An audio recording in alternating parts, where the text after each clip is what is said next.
Hello friends, welcome to our channel. So today we already discussed about the rules of inference, right? So once we will see the rules of inference, next we'll solve an example based on that rules of inference problem. Okay. So if you see here, here total we have 8 rules of inference. Okay. So the first one is modus ponens. So what is this modus ponens? If we have P tends to Q, we'll get Q. Okay. So that means that P and P tends to Q. We'll get Q. So this is called modus ponens. Second one, we have negation Q and we have P tends to Q and we'll get negation P. Okay. So if we have P tends to Q, we got Q. And if we have negation Q, P tends to Q, we get negation P. This is called modus tollens. Okay. So first one is modus ponens. Second one is modus tollens. So modus ponens is P and P or Q. P and P tends to Q. Negation Q and P implies Q implies negation P. This is modus tollens. So third one is P tends to Q, Q tends to R, and Q get cancelled. We get P tends to R. So which is nothing but P tends to Q and Q tends to R implies P tends to R, which is called hypothetical syllogism. Okay. And fourth one, disjunctive syllogism. So disjunctive means or. So P or Q negation P, we get Q. So which is called disjunctive syllogism. And if we have only P, then we get P or Q, which is called addition rule. Okay. So we'll see the remaining 3. So these are the first 5 rules of inference. The first one is modus ponens. Second one is modus tollens. Third one is hypothetical syllogism. Fourth one is disjunctive syllogism. And fifth one is addition. And sixth one is P and Q. We get P. So previously P we got P or Q. That is nothing but addition. Here P and Q. Therefore we get P. That is P and Q implies P, which is called simplification. So next P and we have Q separately. We get P and Q, which is called conjunction. So if we have and, it's nothing but conjunction. So P or Q negation P or R, we get Q or R. But because P and negation P gets cancelled, we get Q or R. This is called resolution. So these are all the 8 rules of inference. So based on these rules of inference, we'll see a problem. Okay, so we'll solve 3 to 4 examples on this, so that you will get a clear idea about this. Okay, so let's solve an example.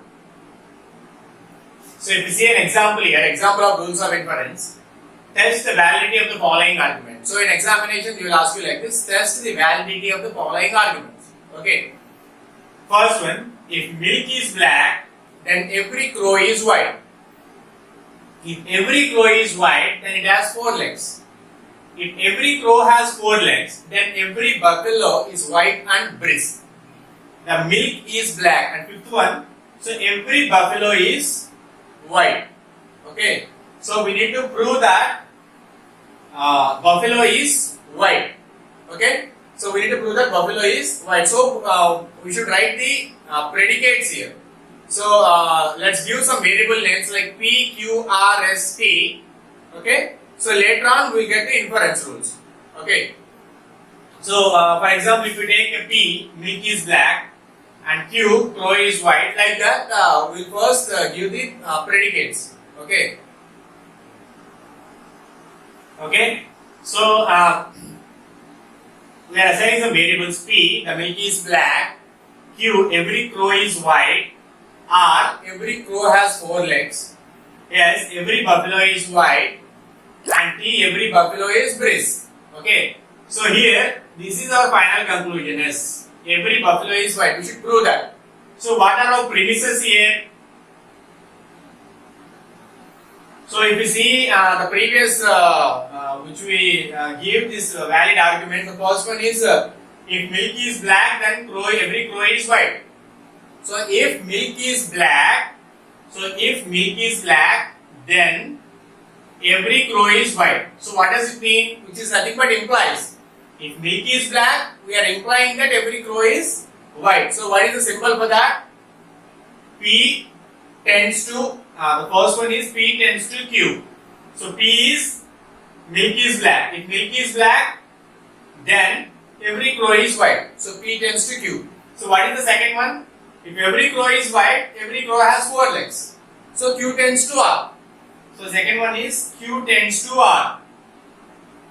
And third one, if every crow has 4 legs, then every buffalo is white and brisk. Okay? So if every crow has 4 legs, that means third one is R tends to, every crow has 4 legs, then every buffalo is white and brisk. So we should use AND operator. So every buffalo is white and brisk. So S and T.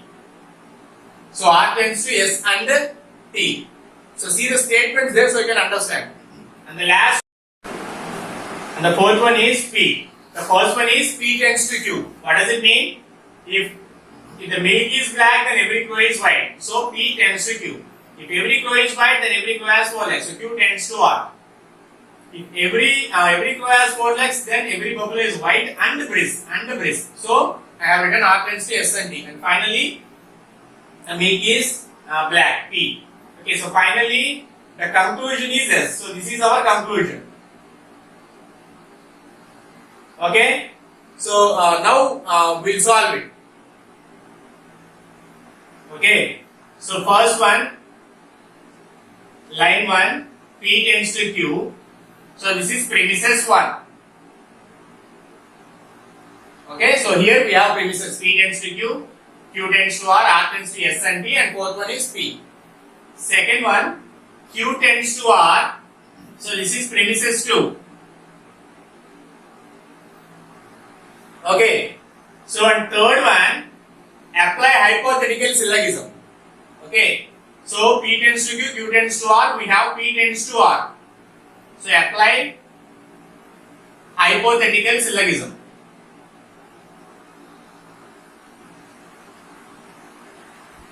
Okay, and fourth one,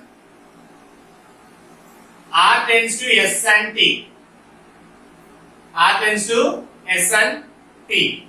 And again, so R tends to S and T in the sense premises 3. Okay, again we have P tends to R and R tends to S and T. Okay, so P tends to R tends to S and T. Apply hypothetical syllogism. We get P tends to S and T. Okay, so fifth one, P tends to S and T. So apply hypothetical syllogism. Okay, so here apply hypothetical syllogism for 1 and 2. Here apply hypothetical syllogism for 3 and 4. Okay, and coming to the sixth one, here we have P, right? So P. So here premises 4. Okay, so P tends to S and T, and P tends to S and T, and we have P. Okay, so we get S and T using 5 and 6 using modest ponens.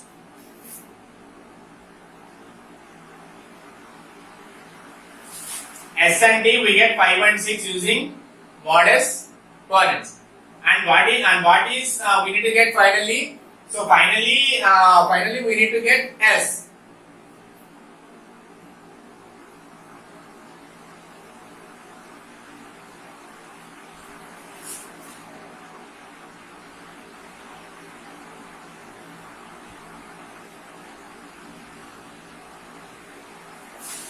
Here we have a simplification rule, right? S and T we get S. So that is line 7. So this is line 7. So simplification. So finally our conclusion is S. Okay. So first what we did, P tends to Q, that is premises 1, Q tends to R, that is premises 2, and applying hypothetical syllogism on P tends to Q, Q tends to R, we get P tends to R. Okay. The next we have P tends to R and we have R tends to S and T, that is premises 3, and apply hypothetical syllogism, we get P tends to S and T, and apply premises 4 here. So P tends to S and T, P, using modest ponens we get S and T. Okay. By simplification, if we have P and Q, we get P. So here we have S and T, we get S by simplification rule. So this is our final conclusion. Okay. So in this, and these arguments are valid. So finally we should write that this argument is valid. Okay. So in this way we solve our rules of inference. So we will see more problems on this.